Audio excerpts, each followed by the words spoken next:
Article 19 तक पढ़ लिए थे लोग ना।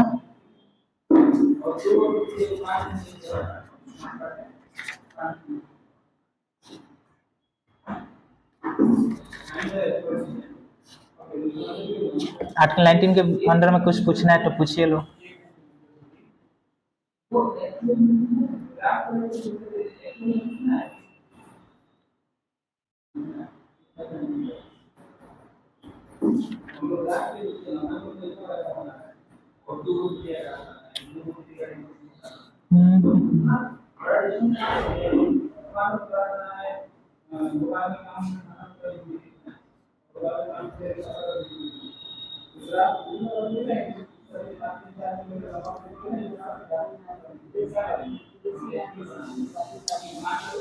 क्या यहाँ कोई नागरिक विदेश में कोई उपाधि हाँ हाँ, तो देखिए उपाधि जो है ना हमारे देश में केवल दो तरह की उपाधियां ही मान्य है। एक तो सेना के द्वारा जो उपाधि मिलेगा या शिक्षा के द्वारा जो अर्जित किया जाएगा।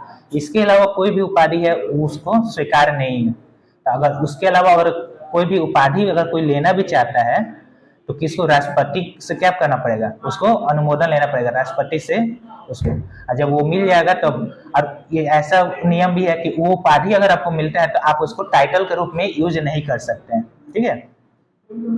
जैसे पद्मश्री किसी को मिलता है तो वो नहीं बोलेगा कि मेरा पद्मश्री, और अपना नाम ऐसे नहीं ले सकता है। लेकिन शिक्षा के द्वारा जैसे पीएचडी मिलता है तो डॉक्टर मिलता है ना, तो वो यूज कर सकते हैं, शिक्षा और सेना वाला, ठीक है। नहीं तो विदेश से जो भी आपको लेना होगा तो वो आपको क्या राष्ट्रपति से आपको लेना पड़ेगा अनुमति, ठीक है। ऐसे होता है ठीक। अब कोई विदेशी व्यक्ति भी है अगर हमारे भारतीय क्या है भारत में आगे कोई सेवा काम कर रहा है, ठीक है, मतलब किसी गवर्नमेंट जॉब में है या किसी में भी है, उसको अपने ही देश का कुछ मिल रहा हो, ठीक है, उपाधि, तो उसको लेने के लिए भी क्या करना पड़ेगा राष्ट्रपति से उसको सलाह मतलब समर्थन लेना पड़ेगा। क्योंकि वो हमारे देश में काम कर रहा है, हमारे देश के क्या सार्वजनिक पद पे है वो व्यक्ति, तब भी उसको क्या करना पड़ेगा, उसको अनुमति लेना पड़ेगा।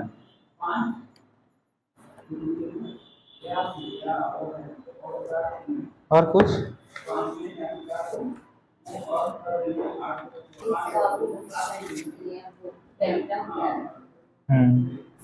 टेलीग्राम पे डाल ही देता है ऐसा,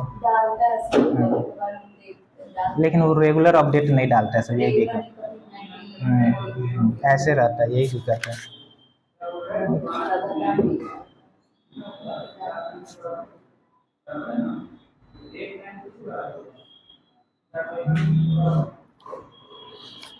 ठीक है, तो अब आर्टिकल 20 पे आते हैं, ठीक है, कुछ नहीं ना पूछना है। तो आर्टिकल 20 क्या है, अपराध के लिए दोषी के संबंध में संरक्षण। तो इसमें क्या है, इसमें 3 तरह के व्यवस्थाएं हैं जो आर्टिकल 20 है, जिसमें अपराध के लिए दोषी के संबंध में संरक्षण, इसमें किस 3 तरह के प्रावधान है। एक क्या है, कोई पूर्व पद प्रभाव कानून नहीं, कोई पूर्व पद प्रभाव कानून नहीं। तो इसमें क्या है, इसमें यह है कि अगर कोई, ठीक है, व्यक्ति को क्या किया जाता है, गिरफ्तार किया जाता है, कुछ भी है, ठीक है, दोषी ठहराया जाता है, तो वो ऐसा मतलब कोई कानून कोई काम कर रहा है, मतलब उसको अपराध के लिए दोषी ठहराया जा रहा है, तो क्या हुआ कि पहले मतलब उसको मान लीजिए जैसे आज डेट हो गया, मतलब आज 7 अक्टूबर है, तो अगर आज कुछ वो क्या कर दिया, अपराध कर दिया, अब भविष्य में मतलब 10 तारीख को कोई ऐसा कानून बना दिया जाए कि क्या हो कि वो 7 तारीख से मतलब पहले जो भी मतलब ये काम किया है उसको ये आप मतलब उसके लिए कड़ी सजा है, तो उस पर लागू नहीं होगा, ठीक है। फिर इसी तरह से है कि हाँ, जो अपराध किया है उस टाइम जो कानून है उसके अनुसार ही क्या होगा, उसको सजा मिलेगी, ना कि बाद में कोई कानून क्या किया जाए, काड़ा बना के उसको सजा दिया जाए, ऐसा नहीं किया जा सकता, ठीक है। और इसी तरह क्या उसको कोई पनिशमेंट मतलब और भी पेनल्टी जो होता है, मतलब जैसे हो गया कोई सजा, तो उसमें पैसे वाला भी अगर आर्थिक रूप से भी कोई मतलब दंड देना हो तो उसको क्या उस टाइम जो अपराध किया उस टाइम जो नियम कानून होगा उसके अनुसार ही दिया जाएगा, ठीक है। और दूसरा क्या है इसमें इसमें है कि दोहरी क्षति नहीं। दोहरी क्षति नहीं मतलब अगर कोई व्यक्ति कोई अपराध कर दिया तो उसको अगर सजा मिलेगा तो बस एक ही बार मिलेगा। एक बार सजा उसको मिल चुका है तो फिर अब नहीं कहा जाएगा तुम वो गलती किए थे इसके लिए तुमको फिर से पनिशमेंट दिया जाता है, ऐसा नहीं किया जा सकता। एक अपराध के लिए केवल एक ही सजा है। और तीसरा क्या है कि समन नहीं। इसका मतलब हुआ कि वो खुद से अपनी गलती जो है मतलब अपराध किया है अगर वो मानता है तो वो क्या होगा, कानून के समक्ष मान नहीं होगा, बल्कि जो कानून है मतलब जो पुलिस है वो क्या करेगा, उसको दोष सिद्ध करेगा। ऐसा होता है ना कि जेल में क्या किया जाता है, उसको मार मार के कहा जाता है कि तुम अपराध स्वीकार करो, तो क्या करता है वो दबाव में आके अपराध स्वीकार कर लेता है और जज के सामने अगर वो जाके कहता है कि हम अपराध किए हैं तो वो मान्य नहीं होगा। ठीक है, जब तक पुलिस उसके पक्ष में मतलब क्या उसके विरोध में कोई यथी लाकर साक्ष्य लाके नहीं रखता है तब तक। ठीक है, खुद के विरुद्ध गवाही देने की मजबूरी। ठीक है, तो स्व अभिशासन नहीं मतलब कि वो क्या कर सकता है, खुद के विरुद्ध मतलब गवाही नहीं दे सकता है, साक्ष्य यही होता है राइट टू साइलेंस। समझ में आया? फिर देखिए आर्टिकल 21 क्या है। तो आर्टिकल 21 है प्राण एवं दैहिक स्वतंत्रता। ठीक है, तो प्राण एवं दैहिक स्वतंत्रता में क्या है कि इसमें देखिए स्टार्टिंग में जो था प्राण एवं दैहिक स्वतंत्रता, ठीक है, तो इसको लेके गोपालन मामला, ठीक है ना 1950 में, तो उस हाँ गोपालन केस, ठीक है, तो गोपालन केस में क्या हुआ कि इसको मतलब चुनौती दी गई कि प्राण एवं दैहिक स्वतंत्रता है जो क्या है कि केवल हम लोग क्या कर सकते हैं, जो विधि बनाकर हम क्या कर सकते हैं वो चेंज कर सकते हैं। जैसे प्राण एवं दैहिक स्वतंत्रता क्या है, आपको बहुत सारे स्वतंत्रताएं मिली हैं, तो उस टाइम ये कहा गया कि हम क्या कर सकते हैं, जो भी मतलब संसद है पार्लियामेंट है वो क्या कर सकते हैं, कानून बना के उसको कम कर सकती है। तो उस केस में क्या हुआ, गोपालन केस में जो सुप्रीम कोर्ट है वो मान गया ठीक है कि हाँ जो ये क्या है, ये विधि द्वारा स्थापित प्रक्रिया के अंतर्गत आता है। विधि द्वारा स्थापित प्रक्रिया मतलब जो भी कानून है, कानून बनाया जाएगा उसके अंदर ही वो है, मतलब कानून बना के हम उसको रेगुलेट कर सकते हैं। लेकिन जब हम आते हैं आगे मेनका गांधी मामला 1978 में, तो सुप्रीम कोर्ट क्या किया, गोपालन केस में जो अपना जजमेंट दिया था उसको क्या किया, सीधा बदल दिया, उसको उलट दिया और कहा कि नहीं, कानून बनाकर विधि बनाकर उसको क्या कर सकते हैं, उसको हम लोग रेगुलेट नहीं कर सकते, उसको कम नहीं कर सकते हैं। उसने कहा सुप्रीम कोर्ट ने कि प्राण एवं दैहिक स्वतंत्रता का अंतर्गत मानवीय सम्मान भी जुड़ा हुआ है। इतना समझ में आया? कुछ पूछना है? फिर अलग अलग फिर मामले में क्या हुआ, इसको बढ़ाता गया, जैसे अब प्राण एवं दैहिक स्वतंत्रता के अंदर ही मानवीय प्रतिष्ठा के साथ जीना आ गया। फिर क्या हुआ, स्वच्छ पर्यावरण और प्रदूषण रहित जल वायु जीने का अधिकार। फिर ऐसे ही अलग अलग क्या हुआ, अलग अलग केस के द्वारा अलग अलग क्या हुआ, इसके अंदर स्वतंत्रताएं जोड़ी गई। इसमें देखते जाइएगा, सब इसको याद कर लीजिएगा, ये अलग अलग एग्जाम में पूछता भी है अलग अलग कर। हाँ, जैसे देश से फांसी के विरुद्ध अधिकार, अमानवीय व्यवहार के विरुद्ध अधिकार, ये सब किसके अंदर है, 21 के अंदर है। जैसे सार्वजनिक फांसी के विरुद्ध अधिकार, सार्वजनिक फांसी के विरुद्ध अधिकार मतलब इस सभी लोगों के सामने मतलब खुले आम सरे आम फांसी नहीं दिया जाएगा, तो ये भी क्या है, ये जीवन का अधिकार ही में आता है। ठीक है, जैसे बहुत सारे लोग क्या कहते हैं, ऐसे कहते हैं ना कि सरेआम फांसी दे देनी चाहिए, इतना मतलब जैसे रेप का मामला आया था हमारे कलकत्ता में, तो लोग कह रहे थे कि नहीं कि उसको सरेआम गोली मार देना चाहिए, एनकाउंटर कर देना चाहिए, सरेआम बीच चौराहे पे उसको क्या कर देना चाहिए, फांसी दे देना चाहिए। तो ये सब नहीं कर सकते क्योंकि ये सब किसके जीवन का अधिकार के अंतर्गत आता है। तो वो जो व्यक्ति को फांसी दिया जा रहा है उसका ये अधिकार है क्या हो, तो उसको सार्वजनिक रूप से फांसी ना दिया जाए।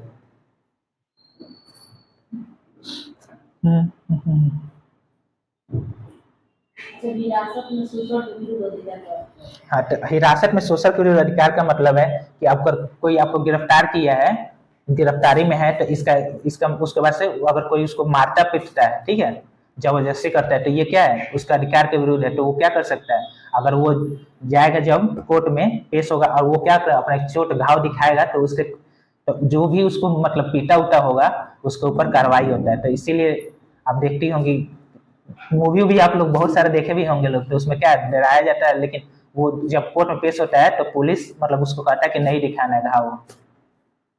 ठीक है, पता नहीं देखी होंगे लोग कि नहीं, देखिएगा लोग। मतलब ऐसा है कि अगर वो जाके क्या कर सकता है, अगर जाके वो जज के सामने बोलेगा ना कि ये हमको मारे हैं पीटे हैं, तो वो जो भी अधिकारी उसको मारे पीटा है वो सस्पेंड हो सकता है।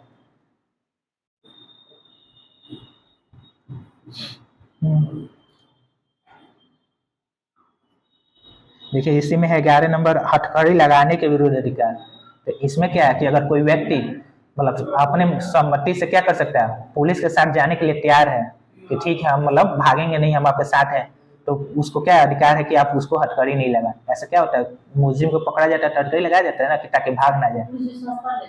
हाँ हाँ, तो पुलिस नहीं मानता है लेकिन हाँ ऐसे मतलब नॉर्मल जैसे हम क्या मारपीट कर लिए लोग आपस में, ठीक है, तो अगर उसके खिलाफ पकड़ के ले जाना हो तो वो चुपचाप आपको बैठाएगा, जरूरी नहीं है कि आपको हथकड़ी लगा, लेकिन आपका बहुत बड़े क्रिमिनल है तब तो हथकड़ी लगाएगा ही।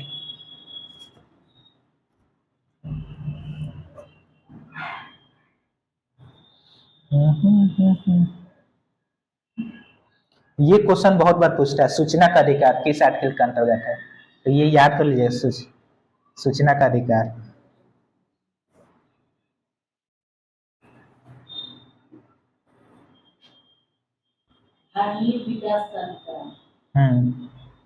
धारणीय विकास मतलब कि क्या हो, मतलब सबका विकास, ठीक है। धारणीय विकास मतलब सबका विकास, मतलब ऐसा ना हो कि केवल जो अच्छे मतलब स्थिति में व्यक्ति है उन्हीं का ख्याल रखा जाए, जो गरीब है उनका ख्याल नहीं रखा जाए। धारणीय विकास का मतलब हुआ कि सबका विकास हो, ठीक है। इसको इंग्लिश में बोला जाता है सस्टेनेबल डेवलपमेंट।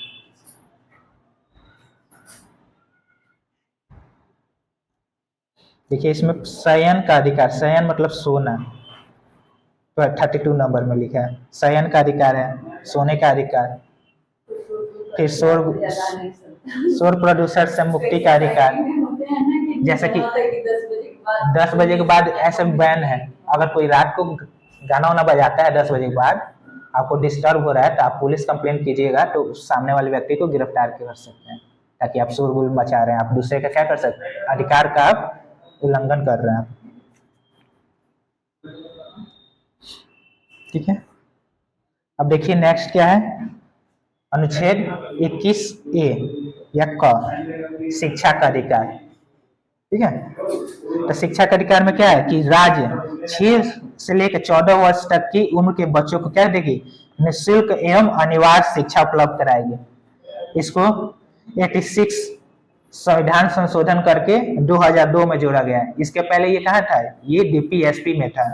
ठीक है,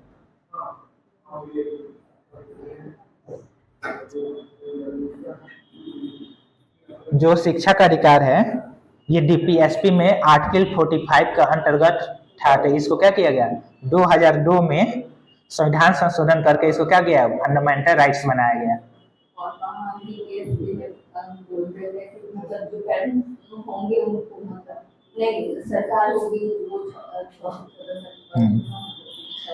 और इसको मौलिक कर्तव्य में भी, ठीक है, इसको जोड़ा गया था। मौलिक कर्तव्य में था कि जो भी मतलब व्यक्ति है वो भी क्या करेगा, 6 से 14 वर्ष के बीच के जो भी मतलब उम्र के बच्चे हैं उनको उसको मतलब शिक्षित करेगा। तो ये मौलिक कर्तव्य में भी था और DPSP में था, तो इसको क्या कर दिया गया, इसको फंडामेंटल राइट्स बना दिया गया। अब फिर इसी को लागू करने के लिए 2009 में राइट टू एजुकेशन एक्ट लाया गया था। ठीक है, अब 2009 में जब इसको लाया गया तो इसी के द्वारा क्या हुआ, 1 अप्रैल 2010 से क्या हुआ, ये लागू हो गया। तो एग्जाम में क्वेश्चन पूछता है कि शिक्षा का अधिकार किस वर्ष लागू किया गया था, तो 2010। ठीक है, ऐसे एग्जाम में आता है।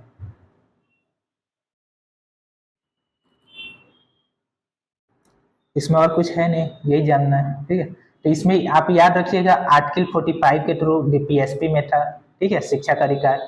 फिर ये मौलिक कर्तव्य में भी है, पूछता है शिक्षा का अधिकार ऐसे करके। और 2009 मतलब 2010 में इसको लागू किया गया, 2009 के राइट टू एजुकेशन एक्ट के द्वारा। फिर देखिए आर्टिकल 22 में क्या है, निरोध एवं गिरफ्तारी से संरक्षण। तो इसमें दो तरह के प्रावधान है, ठीक है। पहला क्या है, तो पहला है साधारण कानून संबंधित मामला, और दूसरा में क्या है, निवारण हिरासत के मामले, ठीक है।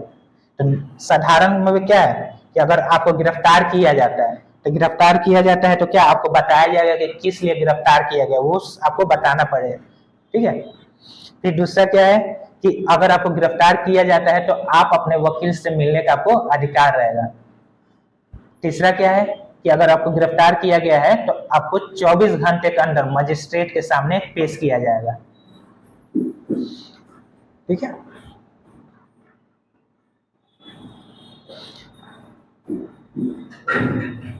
अब जब तक आपको पनिशमेंट नहीं मिलेगा, 24 घंटे के अंदर क्या किया जाएगा, मजिस्ट्रेट के सामने पेश किया जाएगा, और वो अगर जब तक दंड नहीं देगा तो आप 24 घंटे से अधिक उसको गिरफ्तार नहीं कर सकते।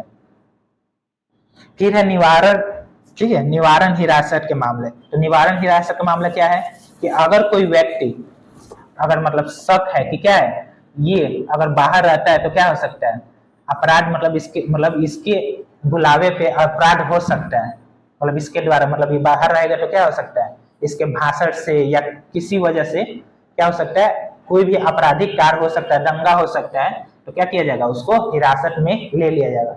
अगर ऐसे कोई व्यक्ति को अगर हिरासत में लिया गया है तो वो 3 मंथ तक क्या कर सकते हैं, उसको नजरबंद रख सकते हैं। अगर 3 मंथ से अगर ज्यादा उसको क्या करना है, कैद करना है, तो उसको एक कमेटी के परामर्श के द्वारा ही क्या कर सकते हैं, गिरफ्तार कर सकते हैं। और उस कमेटी में सुप्रीम कोर्ट के जो भी न्यायाधीश हैं, ठीक है, वो होंगे, या कोई सुप्रीम कोर्ट से जो भी रिटायर्ड जो जज होते हैं सुप्रीम कोर्ट के, वो उसमें शामिल होते हैं, ठीक है। कुछ पूछना है इसमें? अच्छा, इसमें एक क्वेश्चन है, मतलब इसको 44th अमेंडमेंट एक्ट के तहत ये जो 3 माह वाला है वो 2 माह कर दिया गया था, लेकिन अभी तक मतलब चलता है, 3 माह नहीं चलता है। अगर एग्जाम में पूछे तो क्या हम हमारे 2 माह मारे या फिर 3 माह? 3 माह मारेंगे।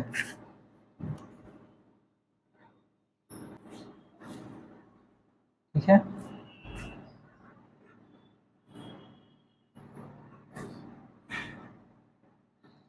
अब नेक्स्ट देखते हैं आर्टिकल 23। आर्टिकल 23 में क्या है कि मानव दुर्व्यापार एवं बलात् श्रम का निरोध। बलात् श्रम मतलब बेगारी कराना, मतलब उसको बिना पैसे दिए काम कराना। तो आर्टिकल 23 में क्या है कि अगर कोई भी व्यक्ति बेगारी नहीं करा सकता किसी से, अगर वैसा कराता है तो क्या है, वो अपराध है। और किसी भी मतलब व्यक्ति का व्यापार करता है तो वो भी क्या है, अपराध है। तो यही है 23 में, देख लीजिए, पढ़ लीजिए इसको।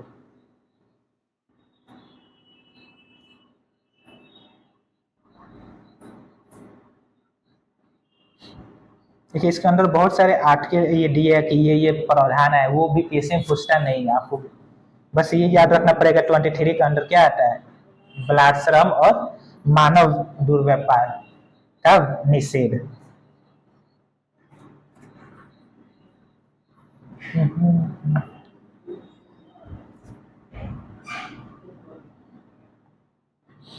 ट्वेंटी 24 देखिए, 24 में क्या है कि कारखानों आदि में बालकों के नियोजन का निषेध। मतलब क्या है कि हम लोग क्या कर सकते हैं, 14 साल से जो भी कम उम्र का बच्चा है उसको क्या कर सकते हैं, किसी भी कारखाने में मतलब खतरनाक काम में उसको नहीं लगाया जा सकता। अगर कोई लगाता है तो क्या हो सकता है, वो अपराध है, ठीक है। तो इसको रोकने के लिए क्या किया गया था, 1986 में बाल श्रम प्रतिषेध एवं नियमन अधिनियम लाया गया था।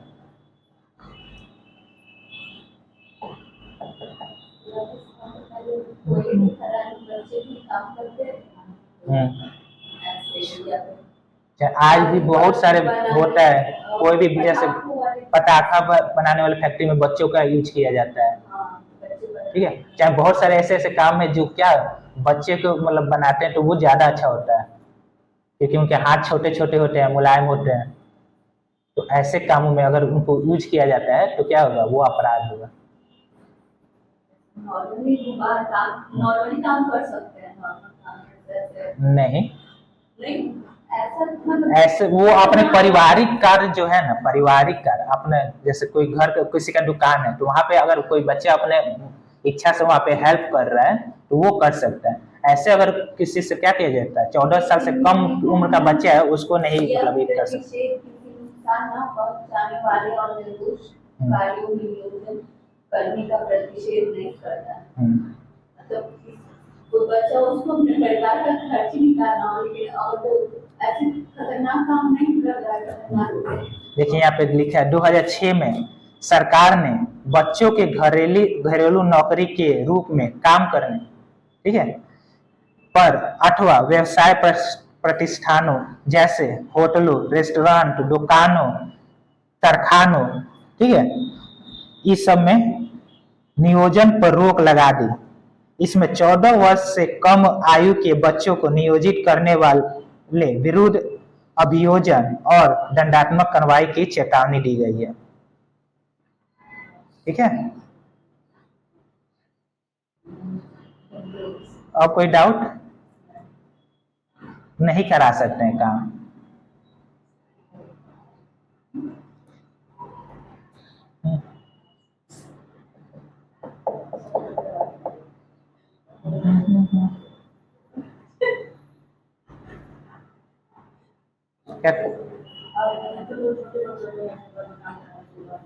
क्या अभी भी रखते हैं, लेकिन वो क्या है, गैर कानूनी है। अगर कोई बता देता है पुलिस को कॉल करके, तो अगर वो पकड़ के जाएंगे तो क्या होगा, उनको दंड मिलेगा उसके हिसाब से। लेकिन लोग मतलब हमारे यहाँ क्या होता है, लोग क्या करते हैं, पैसे देके छूट जाते हैं। तो ये क्या है, ये कानून मतलब स्ट्रांग नहीं है, वो पुलिस की गलती है। लेकिन ऐसा कानून है, ऐसा तो बहुत सारे कानून है, जैसे कि दहेज नहीं लेना है, नहीं देना है, ऐसा कानून है। बट क्या है, खत्म हुआ है, लोग तो देते ही हैं।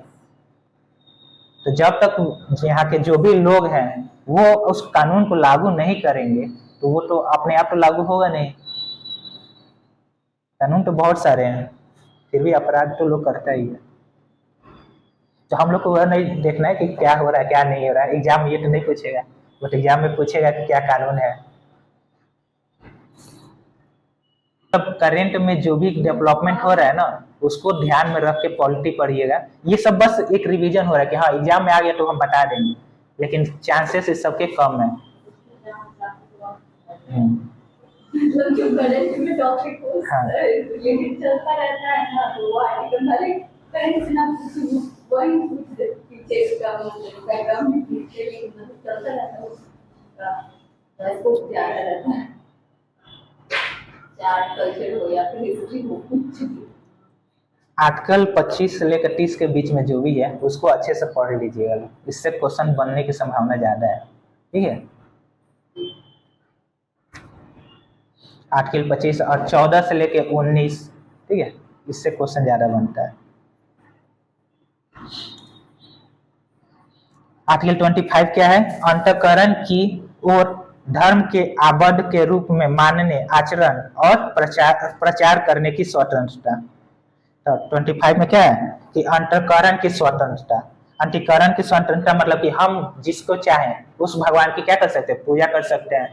ठीक है, जैसे हम हिंदू हैं, अगर हम चाहें क्या है, इस्लाम फेथ को फॉलो करना तो हम कर सकते हैं। वो अंतःकरण की स्वतंत्रता मतलब आपको जो इच्छा हो जिस ढंग से, ठीक है, और उसका प्रचार प्रसार करने का भी अधिकार है।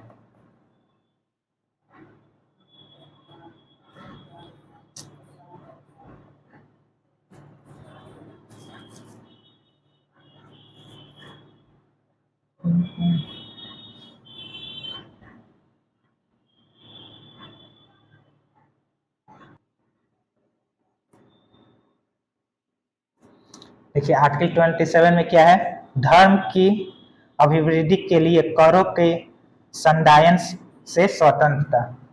मतलब क्या है कि अगर कोई धार्मिक संप्रदाय है, ठीक है, तो उसका क्या करना है, उसको आगे बढ़ाना है। तो कोई भी धार्मिक संस्था है उसको क्या करना है, पोषण करना, मतलब उसको चलाने के लिए कुछ क्या चाहिए, पूंजी चाहिए, उसके बिना तो चलेगा नहीं। तो उसके लिए क्या कर सकते हैं, वो चंदा इकट्ठा कर सकते हैं, यही है। और उसको क्या कर सकता है, राज्य क्या कर सकता है, कर के रूप में एकत्रित धन को क्या कर सकता है, उसका उत्थान के लिए। मतलब अब देखिए, एक मतलब जो भी राज्य है ना, अगर कोई टैक्स लेता है तो केवल किसी एक धर्म को बढ़ावा देने के लिए वो पैसा खर्च नहीं कर सकता है। वो जो भी खर्च करेगा क्या करेगा, सभी के लिए करेगा। ठीक है। 28 में क्या है, 28 में है धार्मिक शिक्षा में उपस्थिति होने से स्वतंत्रता। तो 28 में क्या है कि जो राजनिधि से पूर्णतः पोषित किसी शिक्षा संस्था में कोई भी धार्मिक शिक्षा नहीं दी जाएगी। ठीक है, मतलब अगर राज्य अगर कोई भी ठीक है संस्था बनाया तो उसमें क्या किया जाएगा, धार्मिक शिक्षा नहीं दी जाएगी। इसमें 4 तरह की, ठीक है ना, 4 तरह की संस्थाओं की बात की गई है।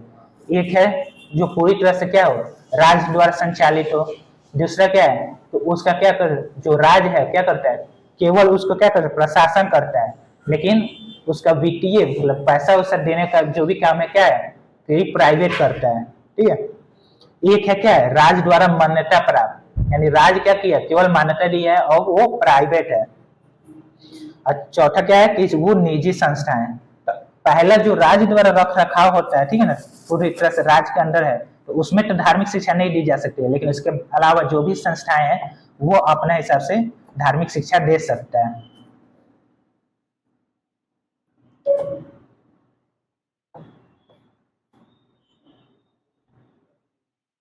पढ़ लीजिए एक बार पूरा, कुछ पूछना है तो पूछ लीजिए।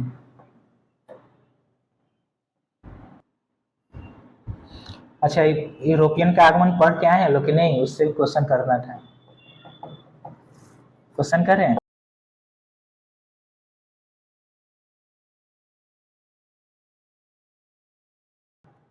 आप लोग क्वेश्चन लेके आया कीजिए, टाइम वेस्ट होता है ऐसे।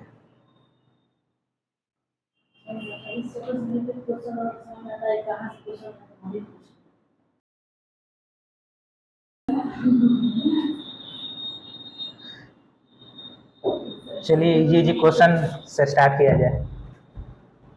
समुद्री मार्ग से सबसे पहले भारत आने वाले यूरोपवासी कौन थे? पुर्तगाली थे। सबसे पहले कौन आया था? Vasco D gamma.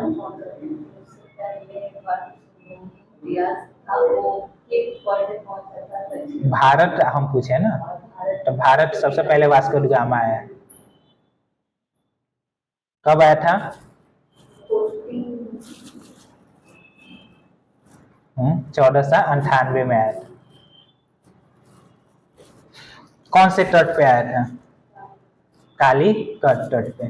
वहां का राजा कौन था? वहां का राजा जामोरिन था। जामोरिन, ठीक है। किसके हेल्प से वो जो वास्को डी गामा भारत आया, किसके हेल्प से आया था? उसका एक हेल्प किया था जो गुजरात का नाविक था, उसका नाम है अब्दुल मजीद। याद रखिएगा लोग, ये क्वेश्चन आता है। जो वास्को डी गामा भारत पहुंचा तो उसका विरोध कहाँ के व्यापारियों ने किया? अरब के व्यापारियों ने किया, क्योंकि अरब का क्या था, एक अधिकार था। वो नहीं चाहते थे क्या दूसरा कोई भी इस व्यापार में आए और उनका एक अधिकार खत्म हो। फिर जब ये आ जाएंगे पुर्तगाली, तो फिर जब आएंगे सब ब्रिटिश डच, तो ये लोग चाहे इनके कि वो लोग भी खत्म हो जाए, वो लोग क्या हो ना इस व्यापार में। सब कुछ चाहता है कि क्या हो, मेरा व्यापार में अधिकार रहे, ताकि हम ज्यादा से ज्यादा मुनाफा कमाएं। यही रीजन है कि क्या हुआ, ब्रिटिश कंपनी भारत में आए तो आपस में लड़ाई कर रहे थे। आप लोग मतलब किसी मन में आया होगा ना कि काहे ये आपस में लड़ रहे हैं। लड़ने का रीजन क्या है, सब तो व्यापारी कर रहे हैं, तो रीजन यही है कि क्या है, सब कोई अधिक से अधिक मुनाफा कमाना चाहता है। अब मुनाफा कैसे कमाएगा, जब उनका एक अधिकार रहेगा। जैसे मान लीजिए आज के टाइम में हमारे देश में 3 ही मेन कंपनी रह गए हैं कम्युनिकेशन में, एयरटेल, वोडाफोन और जियो। तो क्या है, इनका मोनोपोली है ना, जब चाहते हैं रिचार्ज बढ़ा देते हैं, कम कर लेते हैं अपने हिसाब से। तो वही उसी तरह से वो भी व्यापारी चाहते थे क्या हो कि मेरा एक अधिकार रहे, मेरा एक अधिकार रहेगा तो हम क्या करें, जितना दाम पे चाहेंगे उतना पे हम खरीदेंगे सामान को सस्ते में, और उसको जितना महंगा चाहे उसको बेच सकते हैं। तो इसीलिए वो क्या चाहते थे, लड़ाई करके हम बाकी जो भी मेरे विरोधी कंपनी है उसको समाप्त कर दें। जब पुर्तगाली डच ये सब लोग आए थे, एक दिन जाने के बाद सारा सब लोग एक साथ व्यापार कर रहे थे। सब एक ही साथ व्यापार कर रहे थे, ऐसे जा नहीं रहे थे। जैसे क्या हुआ, पहली बार ये सब कब आए हैं तो डेट में, हाँ डेट मेंशन किया कि हाँ ये आए हैं व्यापार कर रहे हैं। अब आ गए तो उसके पीछे दूसरे व्यापारी भी आए, और ऐसा नहीं है कि ये सब साथ ही मिलकर देश में रह रहे थे। ऐसा नहीं है कि एक आया दूसरा गया फिर तीसरा, ऐसे नहीं, सब एक ही साथ थे। इसीलिए लड़ाई हो रहा था ना कि सब लोग पुराने वाले जाते नहीं थे, नए वाले आते थे। हाँ, वो जो आएंगे, जो भी पुराने जो व्यापारी हैं वो तो चाहेंगे कि नए वाले जो आए हैं उनको क्या कर दिया, समाप्त कर दिया। देखते हैं ना, नए नए को भी कुछ भी कंपनी स्टार्ट होता है तो जो पुरानी बड़ी कंपनियां जिनको डर लगता है कि ये आगे जाके अच्छा कर सकते हैं, उसको क्या करते हैं, खरीद लेते हैं और खरीद के अपने में मर्ज कर लेते हैं। तो वैसे ही वो भी चाहते थे। इसी में क्या हुआ, जो डेनिश कंपनी आया था वो क्या हो गया, उसको वो ब्रिटिश को, अंग्रेज सबको अपना क्या किया, सारा व्यापार बेच उच के निकल गया ना। पढ़े होंगे लोग आप लोग।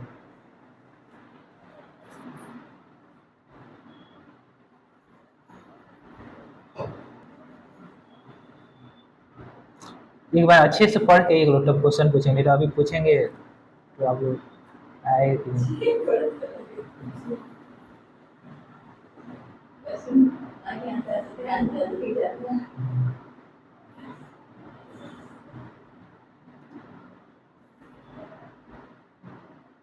पुर्तगाल की पहली फैक्ट्री कहाँ स्थापित हुई थी?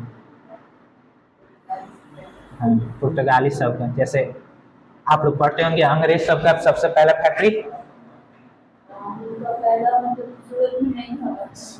सूरत में लगाया, लेकिन सूरत मछलीपट्टनम माना जाता है। फिर उसके बाद से सूरत में उसी प्रकार जो पुर्तगाली थे उनकी सबसे पहली फैक्ट्री कहाँ लगी थी? पुर्तगाली की पहले कोचीन में कालीकट में।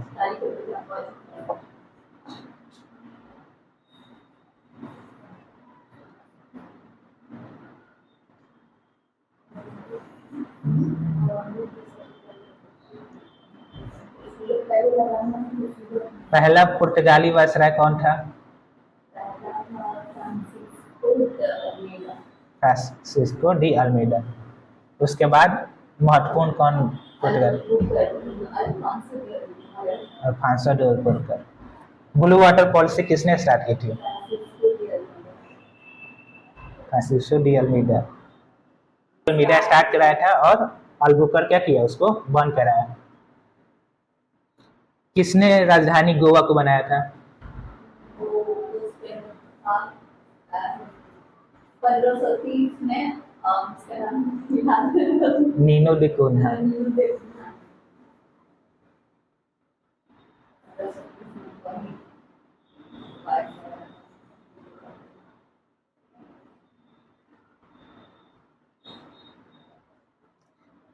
कार्टेज अल्मीडा पद्धति क्या थे?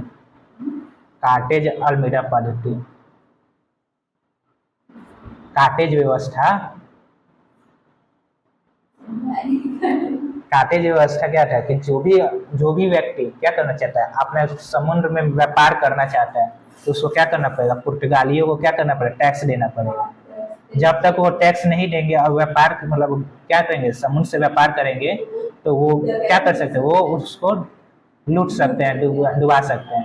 और जब वो टैक्स दे देंगे कार्टेज पद्धति के अंतर्गत, तो क्या होगा, उनको सुरक्षा मिलेगा ताकि वो क्या कर सके, व्यापार कर सके। याद रखिएगा लोग। हाँ, टैक्स लेते थे समुद्र में, जो भी मतलब व्यापार करना है ना, जो भी मतलब जहाज से सामान लाने ले जाने का काम कर रहे हैं, तो उसके लिए आपको क्या करना पड़ेगा, टैक्स देना पड़ेगा। ठीक है। यहाँ तक कि जो मुगल सम्राट अकबर था वो भी उस टैक्स को देता था।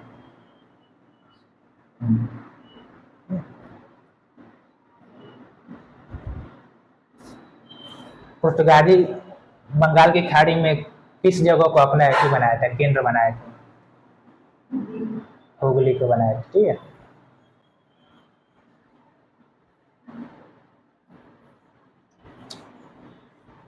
ऐसे ही क्वेश्चन बनता है। समुद्री डकैती पुर्तगाली ही करते हैं।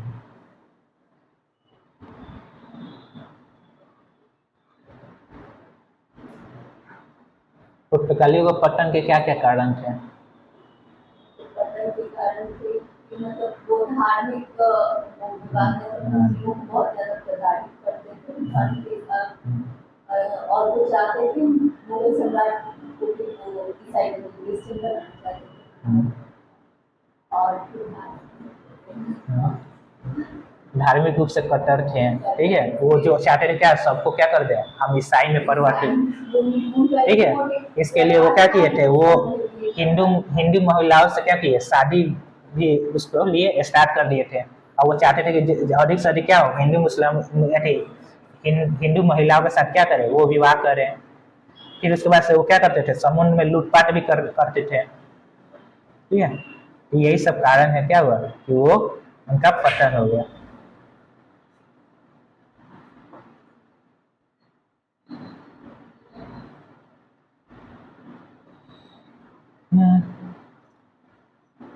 जब देश आजाद हुआ तब उस टाइम, उसके बाद 1961 में जब गोवा की स्वतंत्रता हुई, उस टाइम पुर्तगाली गवर्नर कौन था?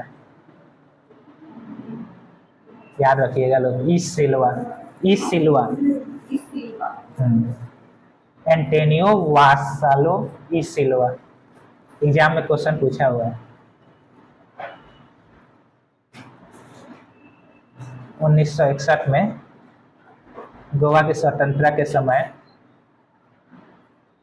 गोवा का पुर्तगाली गवर्नर ई सिल्वा था।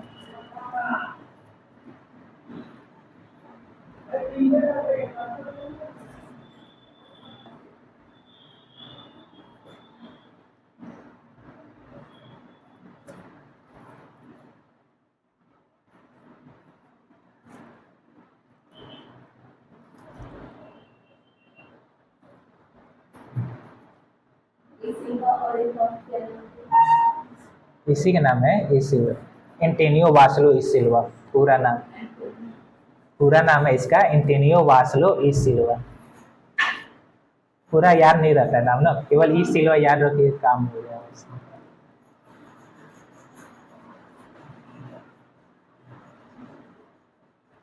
जिस तरह से वास्को डी गामा पहला पुर्तगाली था भारत आने वाला, वैसे ही भारत आने वाला पहला डच नागरिक कौन था?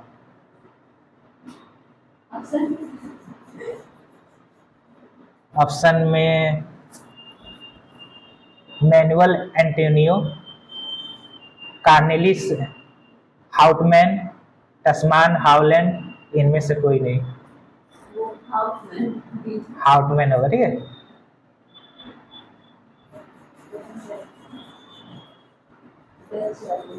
डच यादी, पहला डच नागरिक कौन था भारत आने वाला? तो हाउटमैन याद रखिए, हाउटमैन था।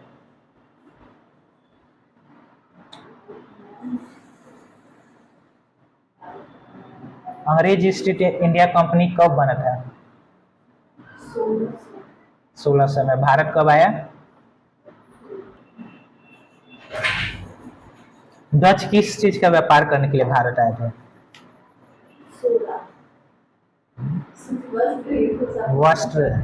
वस्त्र व्यापार के लिए। अब पुर्तगाली किस लिए आए थे?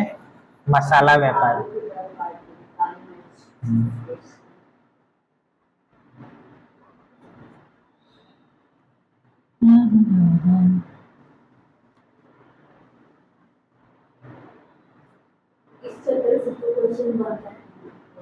इस चैप्टर से क्वेश्चन बनता है। अच्छा, अंग्रेज कंपनी जब भारत आए थे, जब भारत पहुंचे, तो उस टाइम भारत का शासक कौन था, मुगल शासक?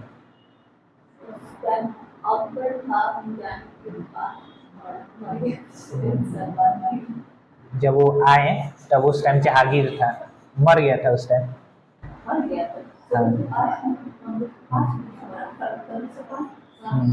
अकबर उस टाइम क्या हुआ था? मर गया था 1605 में उसका अपडेट हुआ है अकबर का। जहांगीर उस टाइम राजा था।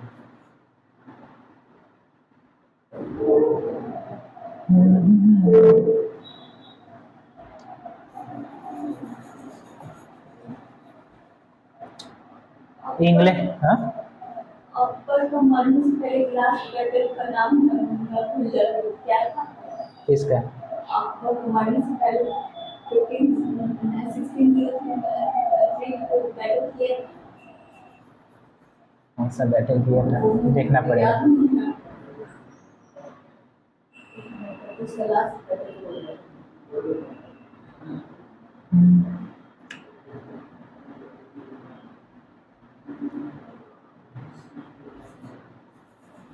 1615 में मुगल बादशाह जहांगीर से के अजमेर दरबार में कौन आया था? ब्रिटिश उठा सर थॉमस रो, ठीक है। और वो नहीं ले पाया था। सर थॉमस रो ले लिया था। एक और उसके पहले आया था, नहीं 1615 में आया था, कैप्टन हॉकिंस था। हॉकिंस इसके पहले आया था। कैप्टन मिल्टन आया था, तो कैप्टन मिल्टन को मिल चुका था अधिकार। आप लोग को 3-4 साल रहा था,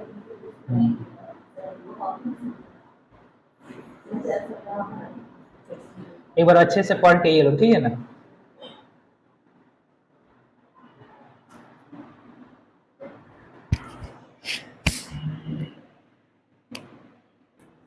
आर्टिकल 19 तक पढ़ लिए थे लोग ना।